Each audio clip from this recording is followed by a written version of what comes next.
Terima kasih masih bersama kami pemirsa, dan di segmen kali ini kita akan melakukan sebuah dialog yang sangat luar biasa dengan tema hak rakyat dan pemberantasan korupsi.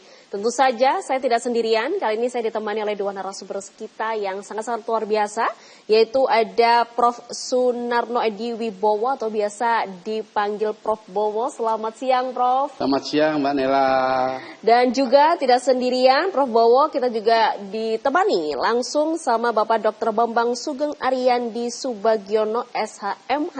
Beliau ini adalah selaku Komisioner Badan Perlindungan Konsumen Nasional atau BPKN. Selamat siang, Bapak. Selamat siang, Mbak. Nah, kali ini memang pembahasan di segmen kali ini memang lagi panas-panasnya yang ada di Indonesia, yaitu soal terkait korupsi yang dimana ternyata di awal tahun 2025 masih berjalan 3 bulan kita digemparkan dengan masalah-masalah korupsi yang ada di Indonesia, dan salah satunya adalah di Pertamina. Nah, ini yang benar-benar mungkin membuat banyak orang ini akhirnya naik pitam ya, Prof. Ya. Saya pun juga merasa dirugikan. Banyak sekali masyarakat juga pasti merasa dirugikan. Nah, mungkin saya mau pertama kali bertanya dengan Prof. Bowo, yang dimana sebenarnya Prof. Bowo menurut dari kacamata hukum sendiri, bagaimana peran 3 institusi penegak hukum dalam hal pemberantasan korupsi ini di mata Prof. sendiri? Ya. Pertama adalah kalau menegakkan hukum jangan dicampur baurkan dengan politik. Kalau hukum ya pure hukum, penegakan hukum. Nah, ini ada 2 persoalan sebetulnya. Jadi pertama adalah negara yang dirugikan. Nah, kedua rakyat yang dirugikan, masyarakat, dikarenakan adanya ya di blending, dioplos. Ya. Ya, oplosannya yaitu dari Petralit ke Pertamax, tapi dijual. Padahal itu adalah merupakan satu bagian. Kalau kita melihat sesuatu yang berhubungan 92 sama 88 kan gitu ya. Ngakurnya itu seperti itu. Tapi sebetulnya ini persoalan-persoalan ketika nggak tahu. Tapi coba masyarakat kalau 3 bulan 6 bulan ketahuan. Ini sampai berapa tahun?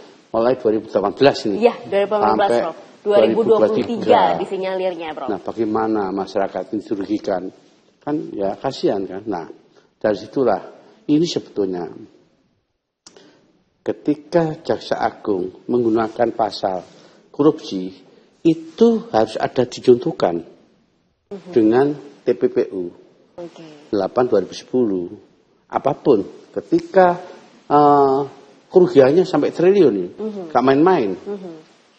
197,3. Awalnya, Prof. Sekarang sudah disinyalir 900-an triliun. Hampir triliun ya. Triliun ya. Wah, ini jadi persoalan. Nah, ini sebetulnya ini harus apa ya? Harus adanya salah satu kalau mau mengikis korupsi benar-benar. Ini apa yang dikatakan Presiden ya.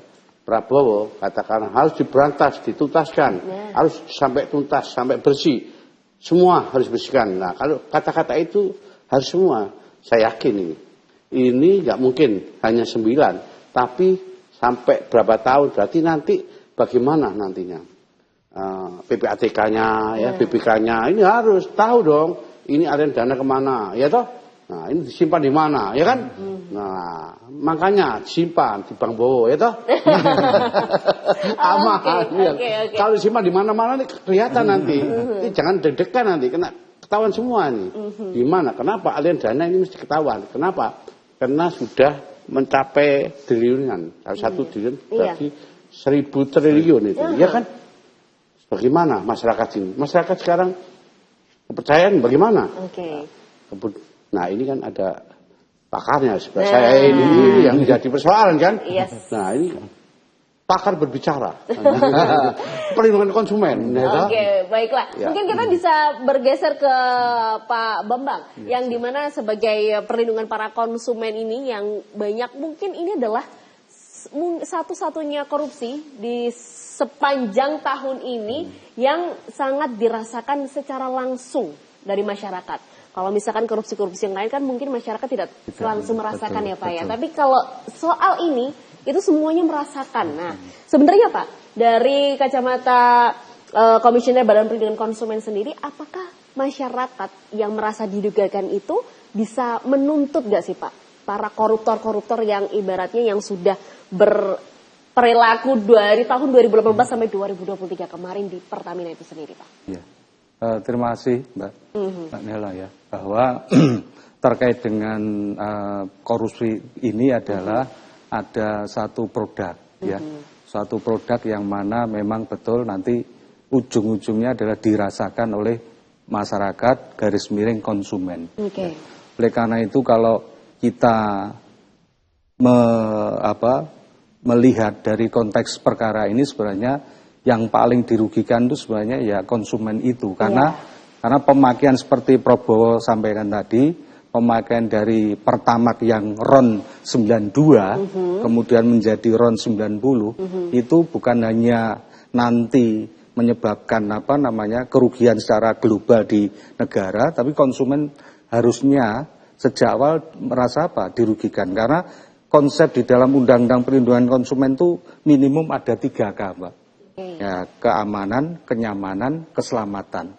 Nah, minimum kalau kita sering menggunakan RON 92, kemudian kita dipaksa dengan suatu sistem korupsi tadi, dalam tanda petik, kemudian kita menikmati RON 90, maka minimum kenyamanan kita berkendara itu sangat terasa sekali.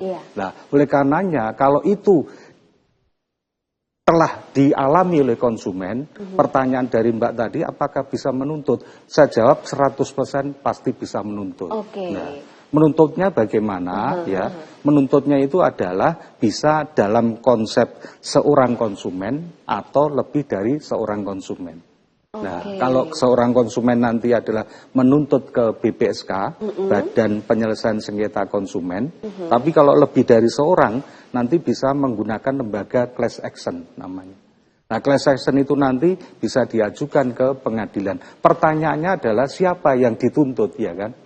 Nah, karena ini adalah badan usaha milik negara dan itu bergerak di bidang bisnis di dalam negara Indonesia, maka jelas ini adalah mereka termasuk kategori pelaku usaha. Dan pelaku usaha kalau sudah merugikan konsumen, maka harus ada penegakan hukum.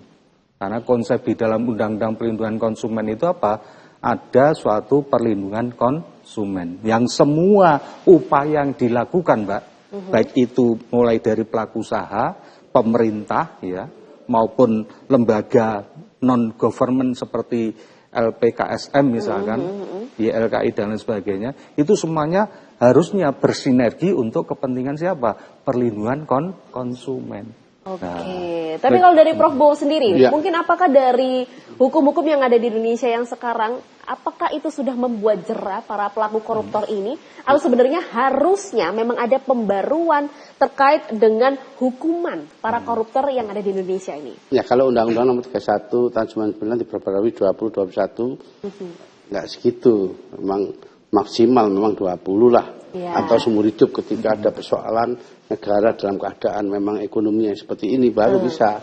Nah, sekarang yang jadi persoalan adalah kita itu sudah mewanti-wanti ya, kalau tindak pidana korupsi itu ya jangan sampai nantinya masyarakat yang dirugikan. Kalau negara enggak apa-apa. Lah kalau sekarang kan masyarakat. Ini yang baru pertama saya ngomong tentang ada hal dua. Ya masyarakat yang terasa langsung gitu ya. Langsung.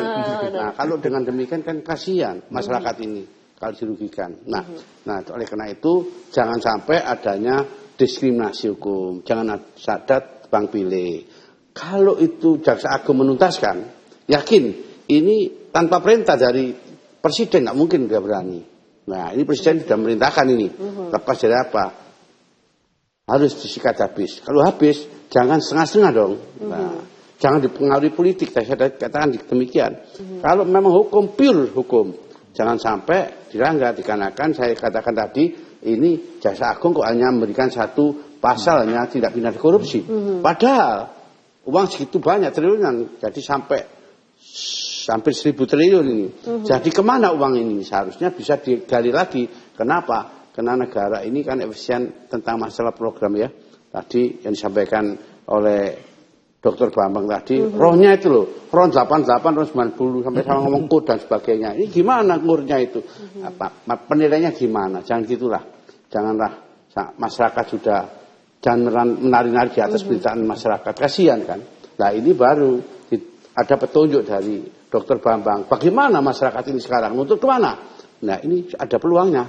Class action tadi bisa. Nah, oleh kenapa? Berapa nanti penilaian itu, yang nilaian berapa yang dirugikan, karena 5 tahun nggak main-main ini. Iya. Nah itu penilaiannya dari Dr. Bambang, bagaimana ngitungnya? Monggo, kenapa? Karena ini adalah merupakan domainnya. Oke, tapi kalau dari Dr. Bambang sendiri, dari yang tadi sudah dibilang sebelumnya bahwasanya masyarakat memang bisa menuntut dari ketiga alasan tadi yang sebelumnya disebut, kalau misalkan masyarakat merasakan itu. Tapi apakah ada hal lain nantinya dengan adanya masyarakat mungkin akan mau menuntut nantinya oleh pihak para koruptor dari PT Pertamina ini, apalagi mungkin, Dok? Iya, di dalam Undang-Undang Perlindungan Konsumen itu memang hanya ada 2, Mbak. Jadi satu terkait dengan sanksi kepidanaan, itu tadi sudah diulas oleh Prof. Bowo, terkait dengan sanksi pidananya. Sebenarnya selain terkait dengan korupsinya, di UPK itu ada sanksi pidana lain, yaitu berupa ancaman memang 5 tahun, Mbak. 5 tahun, kemudian cuma dendanya sih tidak banyak, ya. Jadi hanya sampai 2 miliar untuk korporasi, Mbak, itu. Tapi di balik itu kan untuk negara, ya. Tapi kalau konsumen sendiri boleh mengajukan aduan tadi. Aduan ke BPSK, cuma memang besarannya tidak besar, Mbak. Nanti hanya ada pembebanan sanksi administratif itu sebesar 200 juta. Itu ganti rugi untuk konsumen sendiri. Perseorangan, Mbak, 200 juta itu. Tapi kalau nanti class action, Mbak, class action, karena ini kerugian banyak, maka boleh nanti dikalkulasikan, misalkan 200 juta menuntut semua kali sekian kerugian, boleh itu. Karena itu nanti memang ada hitung-hitungannya yang lebih besar lagi melalui class action tadi. Cuma nanti memang ganti kerugian yang telah diputus, Mbak, nanti harus dibagi sama rata, sama proporsional istilahnya untuk siapapun yang merasa dirugikan tadi. Jadi bisa jenengan hitung ya, 200 sekian juta penduduk yang punya kendaraan semuanya mengajukan gugat class action dengan gugatan satu orangnya misalkan berapa, katakanlah 200 juta aja tadi, ya itu boleh. Luar biasa. Bagaimana pemirsa, apakah Anda tertarik untuk menuntut? Tapi kita akan tahan dulu dialog ini, kita akan lanjutkan nanti di segmen selanjutnya, masih dengan dialog hak rakyat dan pemberantasan korupsi. Jadi jangan kemana-mana, tetaplah bersama kami hanya di Update Siang.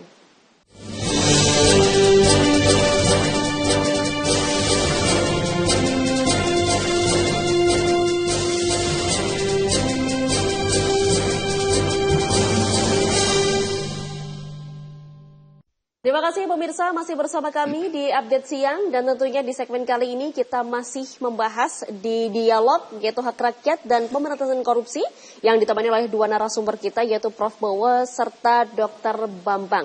Yaitu beliau adalah selaku pengamat hukum, Prof. Bowo, dan Dr. Bambang adalah selaku komisioner Badan Perlindungan Konsumen Nasional atau BPKN. Kita masih membahas terkait dengan korupsi, apalagi yang sedang ramai di tahun 2025 ini, yaitu terkait dengan pengoplosan Pertamax yang ada di Pertamina. Nah, baik, kita mungkin akan berlanjut ke Prof. Bowo. Tadi saya juga sudah tanya, sebenarnya kan memang berarti undang-undang untuk para koruptor selama ini tidak akan membuat para koruptor ini jera. Bahkan muncullah baru para koruptor-koruptor lainnya yang barusan saja mungkin terkuak di bulan-bulan ini. Nah, tapi Prof, mungkin dari kacamata Prof. Bowo sendiri, apakah ada sebuah revisi hukuman atau tuntutan untuk para koruptor yang mungkin bisa membuat para koruptor ini jera? Apakah dengan adanya perampasan aset itu tetap harus disahkan atau bagaimana, Prof? Ya, kita harus melihat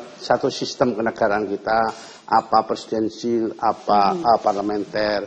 Tetapi ketika kenegaraan kita itu ada hal-hal yang ada pemisihan, ya, ada judikatif, eksekutif, legislatif. Nah, yang legislatif ini loh, kalau membuat undang-undang ini loh, kok susah itu, bahasa susah ya saya.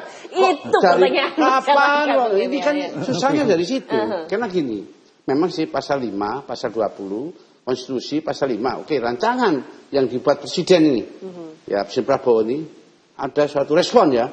Nah, tapi rancangan itu akan dipatahkan, ketika dipatahkan, ya disetujui oleh DPR, maka tidak bisa mengajukan kedua kali. Makanya inilah seringkali persoalan-persoalan perampasan ini. Kenapa? Ada rasa ketakutan. Ketika perampasan aset, ya khususnya masalah korupsi, ini akan semua habis.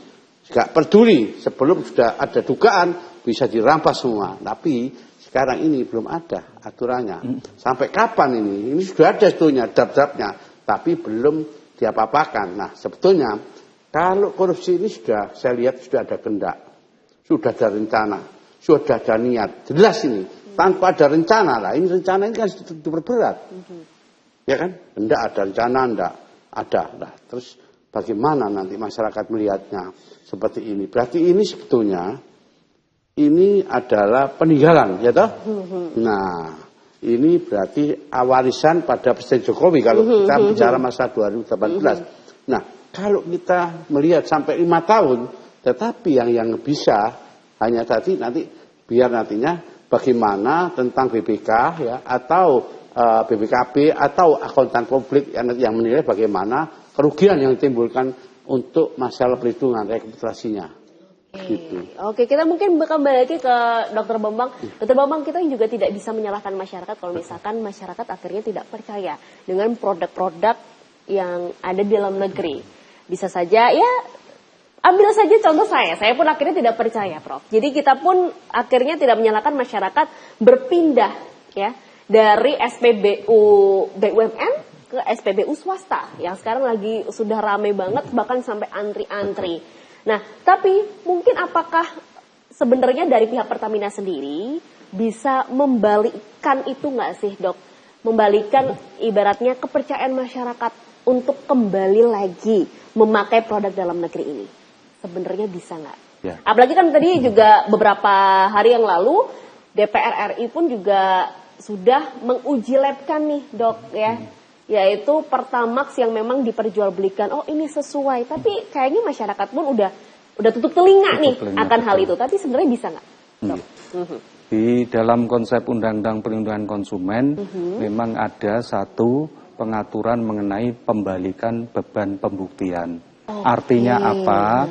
Kalau nanti memang masyarakat ingin agar supaya kembali, maka ini tadi berkaitan dengan perlindungan konsumen tadi untuk berupaya, pemerintah itu harus berupaya bagaimana caranya untuk melakukan pembuktian tadi.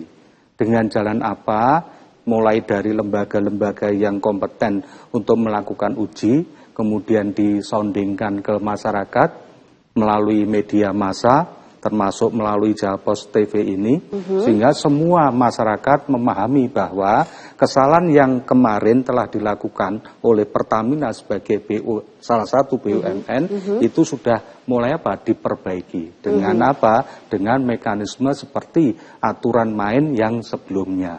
Nah, itu penting untuk menjaga kepercayaan masyarakat. Oke, jadi memang ada pembuktiannya itu ya. Betul. Tapi Dok, mungkin saya mau juga bertanya sama Dr. Bambang, masih dari Dr. Bambang, dari memang penjelasan atau keterkaitan uji lab ini tadi, akhirnya muncul berita baru bahwasanya juga PT Antam ini juga melakukan sebuah, ibaratnya bisa dibilang adalah pemalsuan Antam atau emas ini. Mungkin memang tidak merugikan masyarakat umum seperti Pertamax ya atau bensin ini tadi.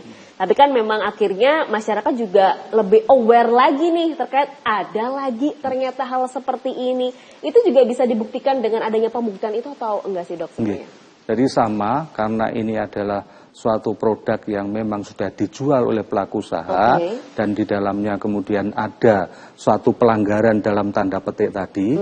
Kalau Antam ini kan isu yang muncul adalah ada lapisan atau emas yang dipalsukan tadi. Ya. Itu jelas nanti kalau berbicara mengenai perlindungan konsumen jelas merugikan konsumen sebagai pembeli dari produk Antam. Sehingga pembeli produk Antam akan bertanya apakah ini benar, ya katakanlah 50 kg yang saya beli betul-betul 50 kg.